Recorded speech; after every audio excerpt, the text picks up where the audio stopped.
Yo, what's up? It is your boy Ricky Tyler, and we are live on Skipani. I'd say what made me pursue music as a career was a big part of it was my mom, who really introduced me to just seeing cool performances and theater productions. She was a big part of just introducing me to the arts. So she was a big fan of music. And theater and all these things, so, whenever we had the money, she'd take me out to go see, your Casey and JoJo's, your Seals, your John Legend, and then we'll go watch theater shows like Footloose and Beauty and the Beast, all these things, so when I really think about it, she was definitely a big part of me seeing all these things and me just kind of feeling that energy. I think that's definitely what I want, Yeah, and then I guess to add on to that is I also had friends who were pursuing music at the time. I think I was around 17, 18, and I had friends around me who were also trying to push the music thing, but I was more trying to get into the space of just acting and dancing and all these things, But when I'd sit in their studio sessions, I always just felt inspired by their whole creative process. I really fell in love with that whole creative process. So. It was a whole bunch of things leading up until this point where it just felt like this is something I just need to tap into and also just tell my story,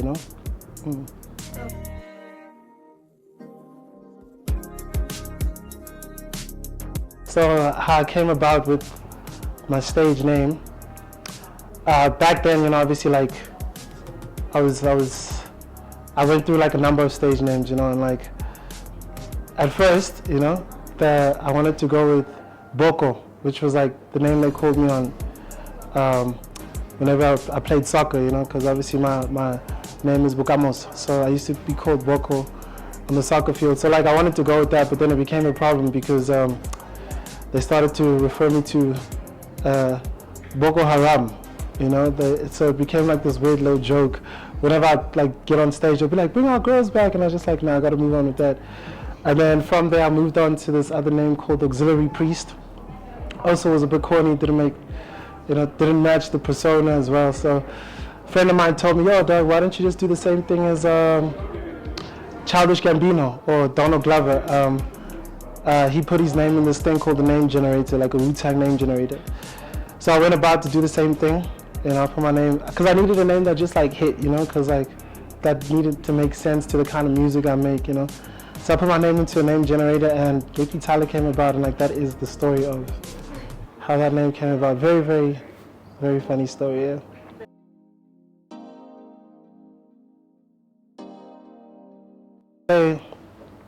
The inspiration behind I'll start with the name, Happy to Be Alive.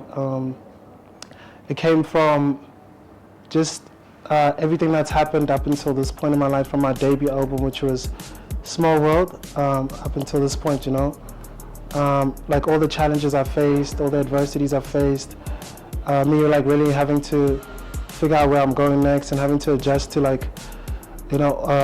experiencing a lot of loss in my life, the loss of my mom, the loss of my father, I lost friends. I took a break from music because just things weren't really going according to plan, and it was also, I would say moments were very bittersweet. There was just a lot going on in my life, we're on the verge of losing our home, family separated. I took a break from music just to address some real life problems. Also went on to find out that I had extended family, 2 half brothers, didn't get a chance to really build a relationship with my father, obviously, somebody I didn't know too much. So that all these things really affected me, and I just got to this point where I felt like I was just, I felt flat, I just felt like I just wasn't feeling anything, things didn't feel fulfilling anymore for me. And then I guess in the midst of all of that, the way I like to describe it best is, it's when you're standing at the edge of a cliff and everything fades and you realize nothing else matters, all these things that you feel like you need to obtain in your life to make you happy, or you begin to attach yourself to the wrong things to feel happy, it just doesn't fulfill you. But you get to this point where it's your breaking point, and I guess everything faded there, and I was just happy just to be alive at that point. Like I started to just appreciate things more, the little things more. I felt an overwhelming sense of gratitude. I felt I finally found like grace. And comfort in my own timing and my own life. And also not to make my problems the center of the universe as well. Like it's my understanding like we all go through these things. So I'm just happy to be here and be able to keep doing my thing, and like that's the inspiration behind Happy to Be Alive. Yeah.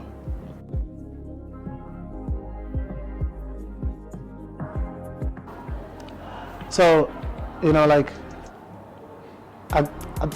from my debut album, Small World, like just listening to that project, allowed me to also just tap into like just being that authentic again, So my approach is always like authenticity, and the process is always it's always a beautiful one, but also a daunting one, because I have to really tap into like my psyche, and how I really view like how I'm really seeing things, how I'm really feeling, and like my perspective at that time, or my newfound perspective, So I'd say the process is that, like it's always a beautiful and daunting one, because I'm singing about, I'm writing about good moments, I'm writing about bad ones, and also just, I guess getting to know myself all the time, and I also have a really great team, Playground, who always just assist me in like tapping into those things, and also just producing the kind of music that allows me to express these, these thoughts, so. Yeah, it's not an easy process, but it's definitely like a therapeutic one. Yeah.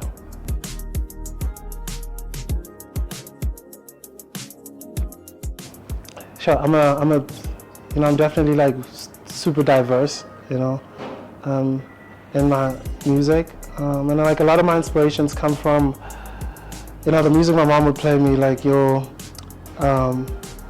Lauryn Hill, your R. Kelly, your Josh Groban, my brother playing me, artists like Notorious B.I.G., Pac, Bone Thugs and Harmony, and then obviously me, just being inspired by, people I found, which was like your likes of, Frank Ocean, Drake Drizzy, your Toro Y Moyes, your Kate Renadas, your J. Cole's.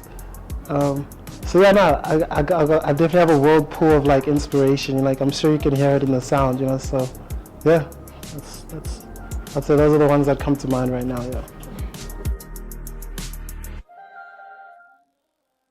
I think with the collaborations, like what's cool with the collaborations is like everyone always has their own perspective and their own delivery, their own style. So that definitely like assisted in bringing certain songs to life, and I gave it that extra thing. Like a different approach and a different vibe, So that definitely assisted in that. The album, I'd say, I wrote most of it on my own,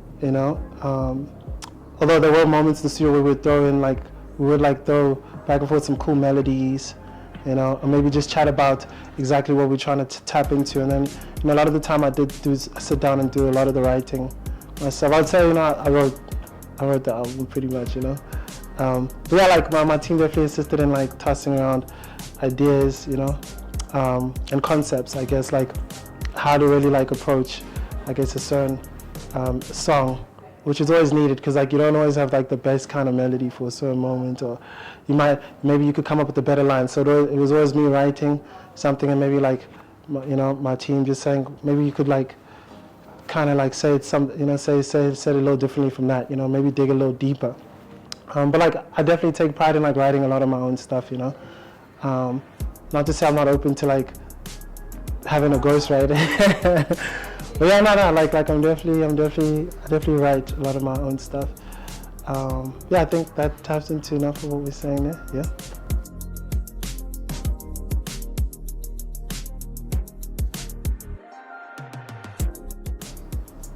How do I plan to leave a mark in the music industry? I guess I want to leave knowing that like I guess anything's possible. I know that's like the typical thing to say, but like, I want to just like remind people like not to be afraid of who you are, not to be afraid of living life on your own terms, and like really going for the things that truly make you happy. You know, I think that's the mark I want to leave, or the message I want to leave behind, or what I want to be remembered for, based off of the things I speak about in my music, and also just to inspire the next kid. You know, yeah, you know, just to be able to be a part of inspiring the youth, and also I guess changing the way we approach music, and being a part of taking it to the next level, you know, taking it to the next step. I think that's always a blessing, and I think that's very important, you know, just to figure out what it is you want to change.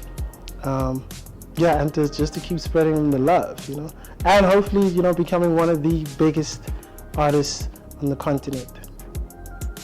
So what is going on, Ricky Tyler family out there, to all my fans, to all my family, to all my friends. My sophomore album is out right now, Happy to Be Alive. Make sure you go check it out right now. I don't even know what you're waiting for. Now, go. And we are live on Skipani. One love, thank you so much for having me.